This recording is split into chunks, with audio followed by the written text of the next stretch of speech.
when we talk about like audience capture that a media apparatus might suffer and people are more prone to, delivering opinions people want to hear, these are definitely issues. But right now, at least in conservative media, the problems are far more fundamental than that. I wouldn't mind dealing with a conservative media apparatus that was audience captured. My issue right now is I'm dealing with a media apparatus that, one, call me conspiratorial, and this has been a recent development, so maybe I'll abandon this, but I don't know how many of these motherfuckers are cutting paychecks from, a guy named Dimitri. I don't know how many of these people are getting paid literally by fucking Moscow. Yeah, I don't know right now. I'm actually not sure. It wouldn't Some of surprise them me. are. Yes. I actually know that for a fact. Yeah. Okay, that's very interesting. There are things that I can't talk about for documents that I've seen that I don't know how true or not true it is, but it is super mind-fucking me right now.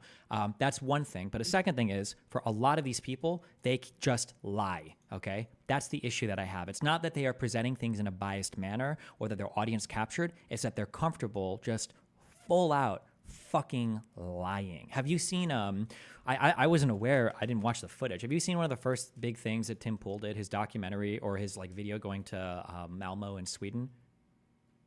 Was it? Oh, I think I saw a little bit of it, but it was. It's like a 12-minute video where he talks about a bunch of people started to put on masks and the cops had to escort them out of a dangerous neighborhood, a shopping plaza, because they were about to get jumped, and it was like this horrible thing.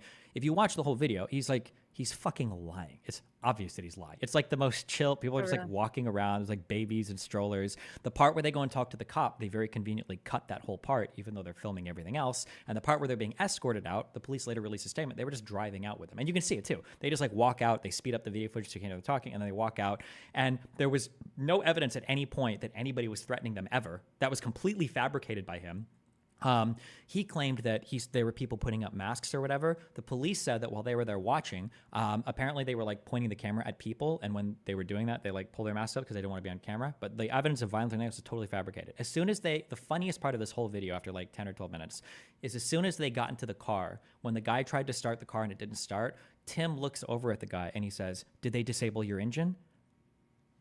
Like, oh, this is the level of like delusional. Okay, so this started that long ago. Yes, yeah. So I'm like, the issue, it's not bias and it's not audience capture. It's just outright lies, and I'm like, my God.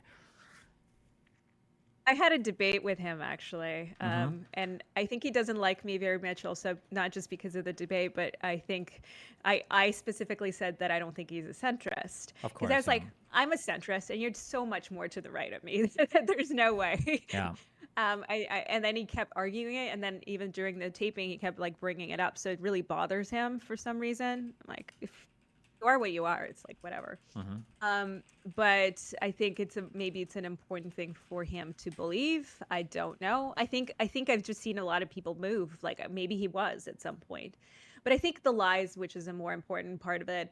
I see that so often everywhere, and I think it's incentivized. It pisses me off about Twitter in particular, where it's financially rewarded. And these people keep lying and lying and lying. And this is, again, it's not, I have no problem. Somebody can have an opinion. I don't care what their opinion is. They can hold whatever opinion they want. I defend their right to have it. I do not defend people's right to lie. And you know that they are lying because they're mislabeling things. They even have, so I know this for a fact, that they have certain group chats and some of the conflicts that are going on around the world where they specifically discuss how to hide the fact that these images, for example, are presented with false context, because people would like reverse search. So they figured out tricks how to avoid being reverse searched. And there's no mechanism by which somebody like that has their voice taken away. And I get in a tricky situation because on the one hand, I'm like, I generally advocate for freedom of speech. And then so people who follow me are like, well, what are you trying to censor? But I'm like, those are people are lying on purpose, and verifiably so. Like, it's not me making a false accusation or suspecting something. It's me being able to prove it.